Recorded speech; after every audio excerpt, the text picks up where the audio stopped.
ನಮಸ್ಕಾರ ಸ್ನೇಹಿತರೆ, ನ್ಯೂಸ್ ಶೋಗೆ ಸ್ವಾಗತ. ನಾನು ಕಿಶೋರ್ ಕೆವಿ. ಏಕಾಂಗಿಯಾಗಿ ಅಖಾಡಕ್ಕಿಳಿದು ಸ್ವಾಭಿಮಾನಿಯಾಗಿ ಗೆದ್ದಿದ್ದಂತಹ ಸಂಸದೆ ಸುಮಲತಾ ಅಂಬರೀಶ್ ಈಗ ಅಕ್ಷರಶಃ ಅತಂತ್ರರಾಗಿದ್ದಾರೆ. ಬಿಜೆಪಿಯನ್ನು ನಂಬಿ ಟಿಕೆಟ್ ಕೊಡ್ತಾರೆ ಅಂತ ಕಾಯ್ತಾ ಇದ್ದ ಮಂಡ್ಯದ ಸೊಸೆಗೆ ಮರ್ಮಾಘಾತವಾಗಿದೆ. ಸಕ್ಕರೆ ನಾಡಿನ ಮೈತ್ರಿ ಟಿಕೆಟ್ ಜೆಡಿಎಸ್ ಪಾಲಾಗಿದ್ದು ಸುಮಲತಾ ರಾಜಕೀಯ ಭವಿಷ್ಯವೇ ಅಡಕತ್ತರಿಯಲ್ಲಿ ಸಿಲುಕಿದೆ. ಮಂಡ್ಯದಿಂದ ಪಕ್ಷೇತರ ಅಭ್ಯರ್ಥಿಯಾಗಿ ಸ್ಪರ್ಧೆ ಮಾಡಬೇಕಾ ಇಲ್ಲ ಬೇರೆ ಕ್ಷೇತ್ರಕ್ಕೆ ವಲಸೆ ಹೋಗಬೇಕಾ ಅನ್ನೋ ಗೊಂದಲದಲ್ಲಿದ್ದಾರೆ. ಇದೇ ಕಾರಣಕ್ಕೆ ಮತ್ತೆ ದೆಹಲಿಗೆ ಹಾರಿರುವಂತಹ ಸುಮಲತಾ ಬಿಜೆಪಿ ವರಿಷ್ಠರ ಜೊತೆಗೆ ಮಾತುಕತೆ ನಡೆಸಿದ್ದಾರೆ. ಈ ವೇಳೆ ಬಿಜೆಪಿ ಹೈಕಮಾಂಡ್ ಸುಮಲತಾಗೆ ಹೊಸ ಆಫರ್ ನೀಡಿದೆ. ಅದು ಕೂಡ ಕ್ಷೇತ್ರ ಬದಲಾವಣೆಯ ಆಫರ್. ಮತ್ತೊಂದು ಕಡೆ ಎಚ್.ಡಿ. ಕುಮಾರಸ್ವಾಮಿ ಮಹತ್ವದ ನಿರ್ಧಾರವೊಂದನ್ನು ಕೈಗೊಂಡಿದ್ದಾರೆ. ಸುಮಲತಾ ಅಂಬರೀಶ್ ಬೇರೆ ಕ್ಷೇತ್ರಕ್ಕೆ ವಲಸೆ ಹೋಗ್ತಾರಾ, ಯಾವ ಕ್ಷೇತ್ರ, ಕುಮಾರಣ್ಣನ ನಡೆ ಏನು, ಈ ಬಗೆಗಿನ ಕಂಪ್ಲೀಟ್ ಮಾಹಿತಿಯನ್ನು ನೀಡ್ತಾ ಹೋಗ್ತೀನಿ. ನೀವು ಸುದ್ದಿಯಾನದ ಸಬ್ಸ್ಕ್ರೈಬರ್ ಆಗೋಕೆ ಮರಿಬೇಡಿ. ಸುಮಲತಾ ಮತ್ತು ಜೆಡಿಎಸ್ ನಡುವೆ ಮಂಡ್ಯ ಕ್ಷೇತ್ರದ ಟಿಕೆಟ್ ಫೈಟ್ ಕೊನೆಗೂ ಕೂಡ ಕ್ಲೈಮ್ಯಾಕ್ಸ್ ಹಂತಕ್ಕೆ ಬಂದಿದೆ.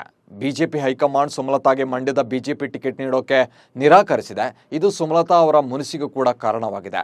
ಮಂಡ್ಯದಲ್ಲಿ ಸುಮಲತಾಗೆ ನಟ ಹಾಗೂ ರಾಜಕಾರಣಿಯಾಗಿರುವಂತಹ ಅಂಬರೀಶ್ ಅವರ ಅಪಾರ ಅಭಿಮಾನಿಗಳ ಬೆಂಬಲವಿದೆ. ಸ್ಟಾರ್ ನಟರು ಕೂಡ ಪ್ರಚಾರದ ಮೂಲಕ ಸುಮಲತಾ ಪರ ನಿಲ್ಲಲಿದ್ದಾರೆ. ಹೀಗಾಗಿ ಸುಮಲತಾ ಮುನಿಸ್ಕೊಂಡ್ರೆ ಅವರಿಗಿರುವಂತಹ ಅಪಾರ ಮತಗಳು ಮೈತ್ರಿ ಪಕ್ಷದ ಅಭ್ಯರ್ಥಿಗೆ ಅವರ ಕೈ ತಪ್ಪುವ ಸಾಧ್ಯತೆ ಇದೆ. ಬಿಜೆಪಿ ಬೆಂಬಲಿತ ಅಭ್ಯರ್ಥಿ ಪರ ಸುಮಲತಾ ಪ್ರಚಾರ ಮಾಡಿದರೆ ಮಾತ್ರ ಅವರ ಮತಗಳು ಕೈಗೆಟುಕಲಿವೆ. ಹೀಗಾಗಿ ಸುಮಲತಾ ಮುನಿಸು ಶಮನ ಮಾಡೋಕೆ ಬಿಜೆಪಿ ಹೈಕಮಾಂಡ್ ಮುಂದಾಗಿದೆ. ಮಂಡ್ಯ ಟಿಕೆಟ್ ಆಕಾಂಕ್ಷಿಯಾಗಿರುವಂತಹ ಸುಮಲತಾ ಬಿಜೆಪಿ ರಾಷ್ಟ್ರೀಯ ಅಧ್ಯಕ್ಷ ಜೆ.ಪಿ. ನಡ್ಡಾ ಜೊತೆಗೆ ಮಾತುಕತೆ ಕೂಡ ನಡೆಸಿದ್ದಾರೆ. ಈ ವೇಳೆ ಚಿಕ್ಕಬಳ್ಳಾಪುರ ಕ್ಷೇತ್ರದಿಂದ ಬಿಜೆಪಿ ಅಭ್ಯರ್ಥಿಯಾಗಿ ಸ್ಪರ್ಧಿಸುವಂತೆ ಸುಮಲತಾಗೆ ಆಫರ್ ನೀಡಲಾಗಿದೆ. ಚಿಕ್ಕಬಳ್ಳಾಪುರದ ಬಿಜೆಪಿ ಹಾಲಿ ಸಂಸದ ಬಿ.ಎನ್. ಬಚ್ಚೇಗೌಡ ಚುನಾವಣಾ ರಾಜಕೀಯದಿಂದ ನಿವೃತ್ತಿ ಪಡೆದಿದ್ದಾರೆ. ಈ ಕ್ಷೇತ್ರಕ್ಕಾಗಿ ಡಾಕ್ಟರ್ ಕೆ. ಸುಧಾಕರ್ ಮತ್ತು ಯಲಹಂಕ ಬಿಜೆಪಿ ಶಾಸಕ ಎಸ್.ಆರ್. ವಿಶ್ವನಾಥ್ ಪುತ್ರ ಅಲೋಕ್ ಬಿಜೆಪಿ ಟಿಕೆಟ್ಗಾಗಿ ಲಾಬಿ ನಡೆಸ್ತಾ ಇದ್ದಾರೆ. ಸುಮಲತಾ ಪ್ರತಿನಿಧಿಸುವ ಮಂಡ್ಯ ಬಿಜೆಪಿ ಮೈತ್ರಿಕೂಟದ ಪಾಲುದಾರ ಜೆಡಿಎಸ್ಗೆ ಹೋಗಿರೋದ್ರಿಂದ ಪರ್ಯಾಯ ಸ್ಥಾನದಿಂದ ಟಿಕೆಟ್ ನೀಡುವಂತೆ ಸುಮಲತಾ ಕೂಡ ಬಿಜೆಪಿ ಮುಖಂಡರಿಗೆ ಮನವಿ ಮಾಡಿದ್ದಾರೆ ಎನ್ನಲಾಗಿದೆ.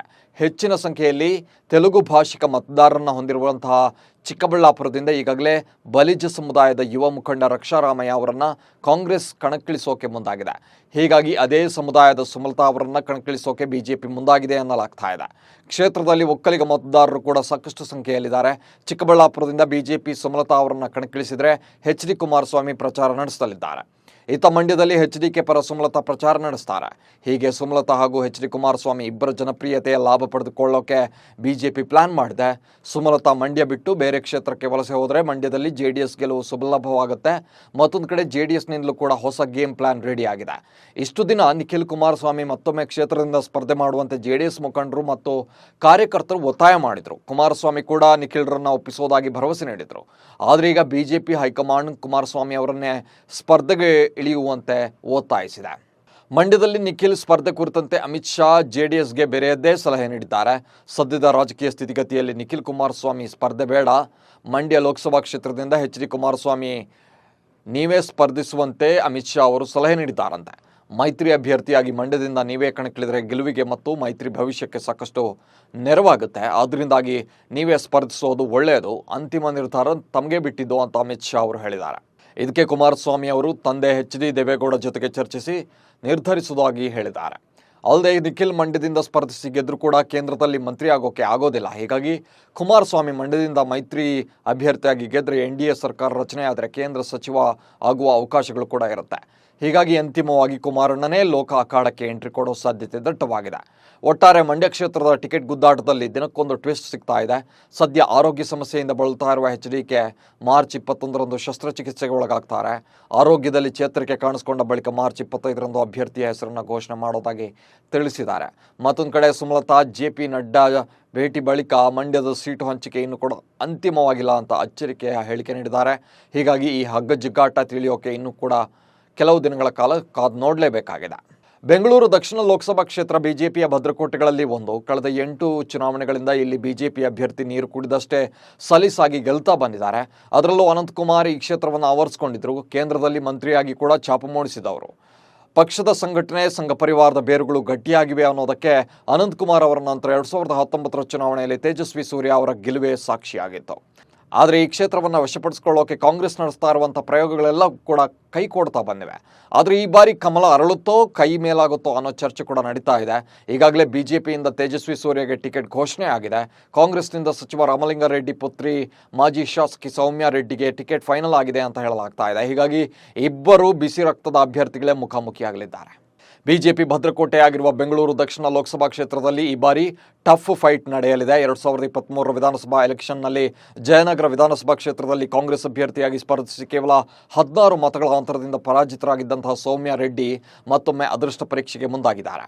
ಬೆಂಗಳೂರು ದಕ್ಷಿಣ ಲೋಕಸಭಾ ಕ್ಷೇತ್ರದಿಂದ ಕಾಂಗ್ರೆಸ್ ಅಭ್ಯರ್ಥಿಯಾಗಿ ಚುನಾವಣೆಗೆ ಸ್ಪರ್ಧಿಸೋಕೆ ನಿರ್ಧರಿಸಿದ್ದಾರೆ. ಜಯನಗರದ ಕ್ಷೇತ್ರದಲ್ಲಿ ತಾವು ಮಾಡಿರುವ ಹಲವು ಅಭಿವೃದ್ಧಿ ಕಾರ್ಯಗಳು ತಮ್ಮ ಗೆಲುವಿಗೆ ಕಾರಣವಾಗಲಿದೆ ಅನ್ನೋ ವಿಶ್ವಾಸದಲ್ಲಿದ್ದಾರೆ. ಕಾಂಗ್ರೆಸ್ ಸರ್ಕಾರದ ಭಾಗ್ಯ ಯೋಜನೆಗಳು ಹಾಗೂ ತಂದೆ ರಾಮಲಿಂಗಾರೆಡ್ಡಿ ಅವರ ರಾಜಕೀಯ ಚಾಣಾಕ್ಷತೆ ಸೌಮ್ಯಾ ರೆಡ್ಡಿ ಗೆಲುವಿಗೆ ಕಾರಣವಾಗಲಿದೆ ಅನ್ನೋ ನಿರೀಕ್ಷೆ ಕಾಂಗ್ರೆಸ್ ನಾಯಕರದ್ದು. ಜೊತೆಗೆ ಲೋಕಸಭೆ ಚುನಾವಣೆಗೆ ಸಂಬಂಧಿಸಿದಂತೆ ಕಾಂಗ್ರೆಸ್ ನಡೆಸಿದ ಸರ್ವೆಗಳಲ್ಲಿ ಸೌಮ್ಯಾ ರೆಡ್ಡಿ ಪರವಾಗಿರೋದು ಸೌಮ್ಯಾ ರೆಡ್ಡಿ ಅವರಲ್ಲಿ ಗೆಲುವಿನ ಆತ್ಮವಿಶ್ವಾಸ ಹೆಚ್ಚಿಸಿದೆ. ಕಳೆದ 32 ವರ್ಷಗಳಿಂದ ಬೆಂಗಳೂರು ದಕ್ಷಿಣ ಲೋಕಸಭಾ ಕ್ಷೇತ್ರದಲ್ಲಿ ದಿಗ್ವಿಜಯವನ್ನೇ ಸಾಧಿಸಿರುವಂತಹ ಭಾರತೀಯ ಜನತಾ ಪಕ್ಷ 2024 ಲೋಕಸಭಾ ಚುನಾವಣೆಯಲ್ಲಿ ಮತ್ತೊಂದು ಗೆಲುವಿನ ನಿರೀಕ್ಷೆಯಲ್ಲಿದೆ. ಬೆಂಗಳೂರು ದಕ್ಷಿಣ ಲೋಕಸಭಾ ಕ್ಷೇತ್ರದ ವ್ಯಾಪ್ತಿಗೆ 8 ವಿಧಾನಸಭಾ ಕ್ಷೇತ್ರಗಳು ಕೂಡ ಬರುತ್ತೆ.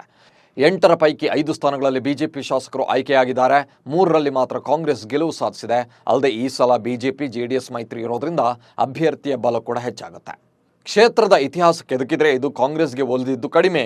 1977ರಿಂದ 2019 ಅವಧಿಯಲ್ಲಿ ನಡೆದಂತಹ ಲೋಕಸಭಾ ಚುನಾವಣೆಗಳಲ್ಲಿ ಕಾಂಗ್ರೆಸ್ ಪಕ್ಷ ಒಮ್ಮೆ ಮಾತ್ರ ಗೆಲುವು ಸಾಧಿಸಿದೆ. ಅದರಲ್ಲೂ 1996ರಿಂದ 2014ರವರೆಗೆ ನಡೆದ 6 ಚುನಾವಣೆಗಳಲ್ಲಿ ಬಿಜೆಪಿಯಿಂದ ಅನಂತಕುಮಾರ್ ಅವರು ಸತತ ಗೆಲ್ತಾ ಬಂದಿದ್ದರು. ಅವರ ನಿಧನದ ಬಳಿಕ 2019ರಲ್ಲಿ ನಡೆದ ಲೋಕಸಭೆ ಚುನಾವಣೆಯಲ್ಲಿ ತೇಜಸ್ವಿ ಸೂರ್ಯ ಅವರು ಗೆಲುವು ಸಾಧಿಸ್ತಾರೆ. ಈ ಬಾರಿ ಕೂಡ ತೇಜಸ್ವಿ ಸೂರ್ಯ ಅವರಿಗೆ ಬಿಜೆಪಿ ಟಿಕೆಟ್ ನೀಡಲಾಗಿದೆ. ಯಾಕಂದರೆ ಕ್ಷೇತ್ರದಲ್ಲಿ ಬ್ರಾಹ್ಮಣ ಮತದಾರರ ಸಂಖ್ಯೆ ಕೂಡ ಹೆಚ್ಚಿದೆ.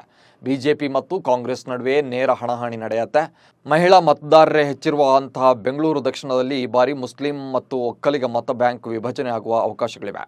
ಬೆಂಗಳೂರಿನ ಉಸ್ತುವಾರಿಯೂ ಕೂಡ ಆಗಿರುವಂತಹ ಡಿ.ಕೆ. ಶಿವಕುಮಾರ್ ಅವರ ತಂತ್ರಗಾರಿಕೆ ವರ್ಕೌಟ್ ಆಗುತ್ತಾ ಅನ್ನೋದು ಕಾಂಗ್ರೆಸ್ಸಿಗರ ಲೆಕ್ಕಾಚಾರ.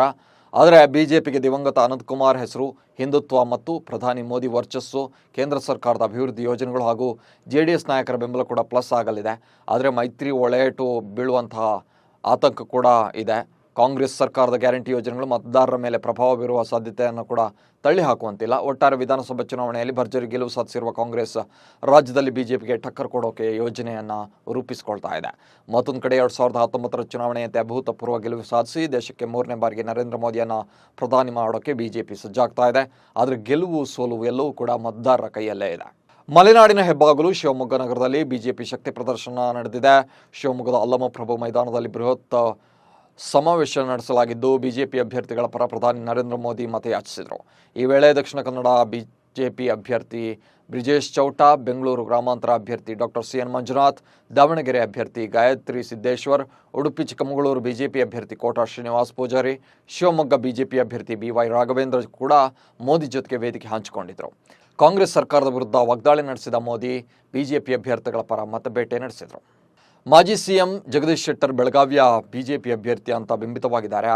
ಧಾರವಾಡ ಕ್ಷೇತ್ರದ ಮೇಲೆ ಕಣ್ಣಿಟ್ಟಿದ್ದ ಶೆಟ್ಟರ್ ಅವರಿಗೆ ಟಿಕೆಟ್ ಕೈತಪ್ಪಿರೋದ್ರಿಂದ ಬೆಳಗಾವಿಗೆ ಕಳುಹಿಸಲಾಗ್ತಾ ಇದೆ ಅಂತ ಹೇಳಲಾಗ್ತಾ ಇತ್ತು. ಆದರೆ ಟಿಕೆಟ್ ಘೋಷಣೆಗೂ ಮುನ್ನವೇ ಬೆಳಗಾವಿ ಬಿಜೆಪಿ ಘಟಕದಲ್ಲಿ ಜಗದೀಶ್ ಶೆಟ್ಟರ್ ವಿರುದ್ಧ ಅಸಮಾಧಾನ ಉಂಟಾಗಿದೆ.